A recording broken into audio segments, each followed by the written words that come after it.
Okay, so this is the deployment of my Unbound army, which I'm going to call Crimson Tide, versus the Dark Angels, played this time by JP.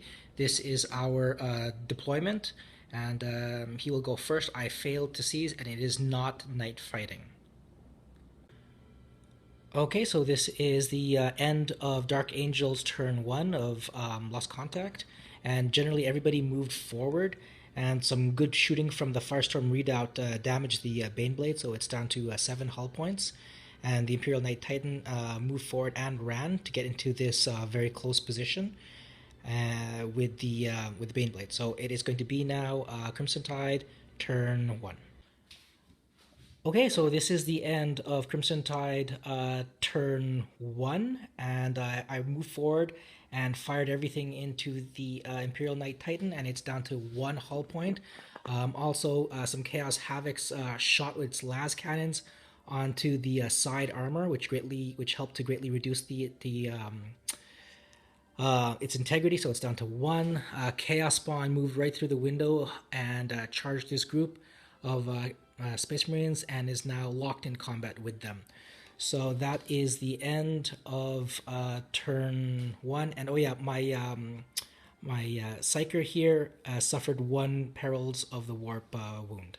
That's it. It is going to be Dark Eldar turn 2. Okay, so this is the end of Dark Angels turn 2. Turn 1, and the Imperial Knight Titan moved forward and smashed the Baneblade, which exploded, and it did no effect to the Imperial Knight Titan. And other than that, everything else is a general advance, and we're going to end up fighting that battle there with that Chaos Spawn against the 10 Space Marines. Small clarification, this is the end of Dark Angel's turn 2. Oh yes, because he went first. That's right. So this is the end of Crimson Tide turn 1, turn 2.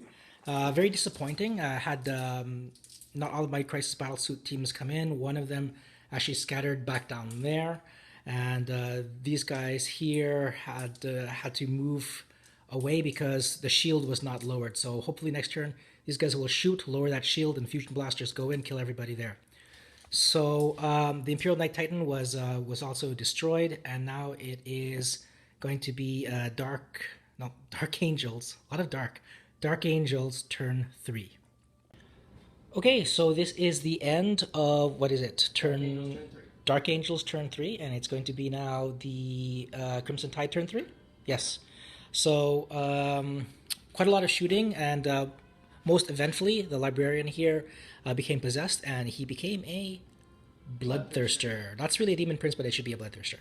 Okay, so I control this objective right now, so I'm going to draw one card.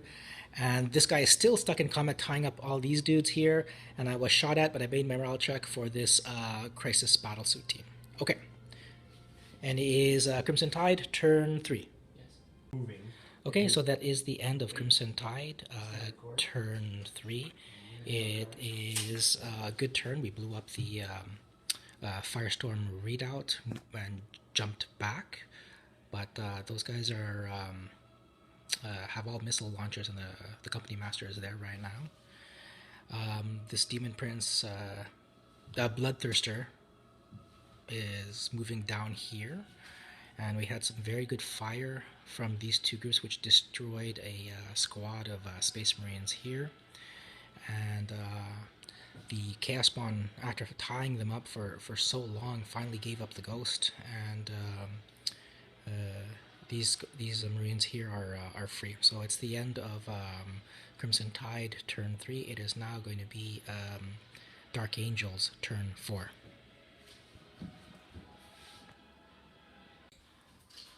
Okay, so this was the end of Dark Angels turn 4.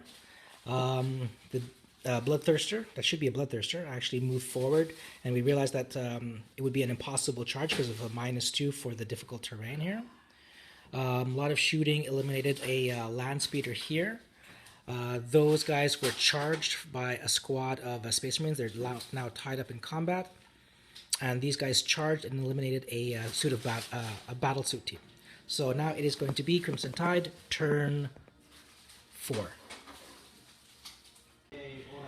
Okay, so this was the end of Crimson Tide turn 4. And we put a lot of firepower onto that group, and those guys have to actually test for morale afterwards. I tried to summon some blood letters. It didn't work. It was denied.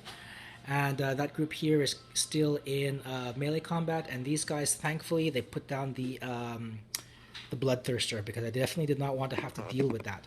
Okay, so that is the end of Crimson Tide turn 4. It is now Dark Angels turn 5. Okay, so the game has continued to turn 6, but this was the end of my move. I finally managed to successfully summon a group of Bloodletters, so they're here right now.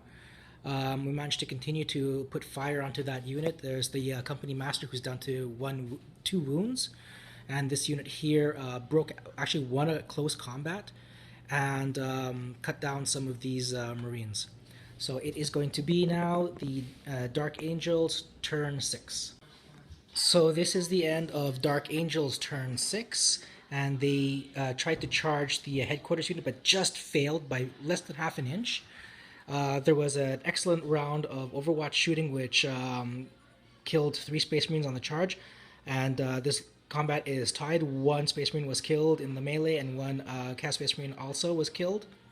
Over here, 1 drone was killed, as well as 1 Space Marine. They were also locked in combat. So it is now the bottom of 6. It is Crimson Tide turn 6. Okay, so this is the end of turn 6. Famously, nothing really happened. I miserably failed a charge here. I shot everything into the company master, but nothing happened. At least I managed to destroy this Space Marine unit finally with 1 remainder. And these guys here are locked in combat. So it's 4 Loyalist Space Marines versus 3 Traitor Marines. So it is the end of turn 6. James, you want to roll on the camera to see if the game ends on a 1, 2, or 3? And the game mercifully ends. Okay, so we're going to count our points, and we'll get back to you on what the score was. Okay, so we counted the points, and it is a Dark Angels day. They score 6 points, and Crimson Tide scores 5 points. So this was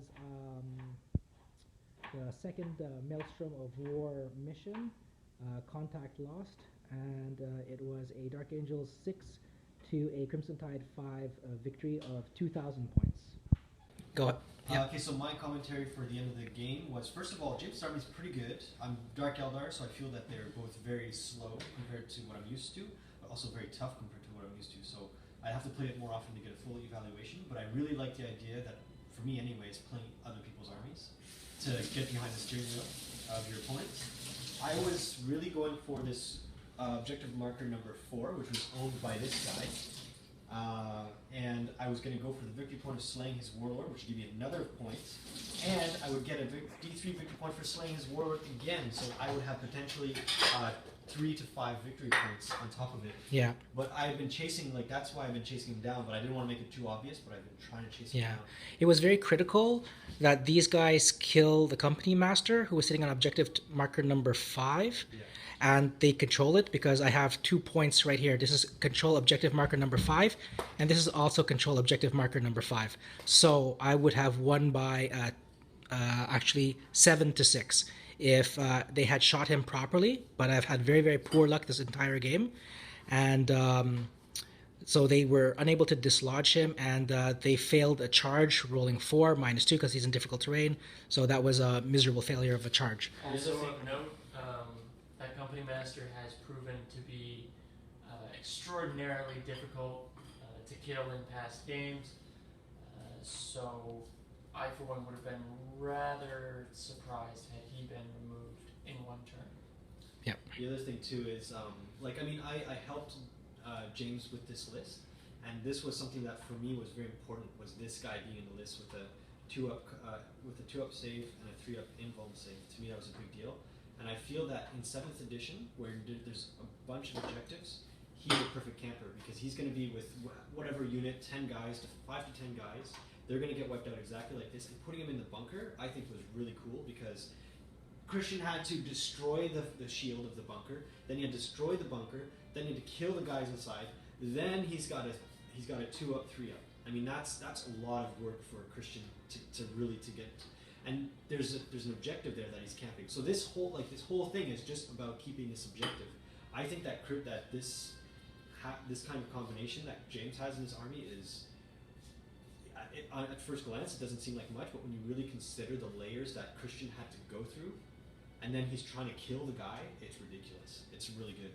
So Yeah, that was it was really really tough. And when I had that deep strike mishap there on turn 2, that was I knew that would be very very difficult. But yeah, that's those are the fortunes of war. And again, it is Dark Angel's victory of 6 to Crimson Tide of 5.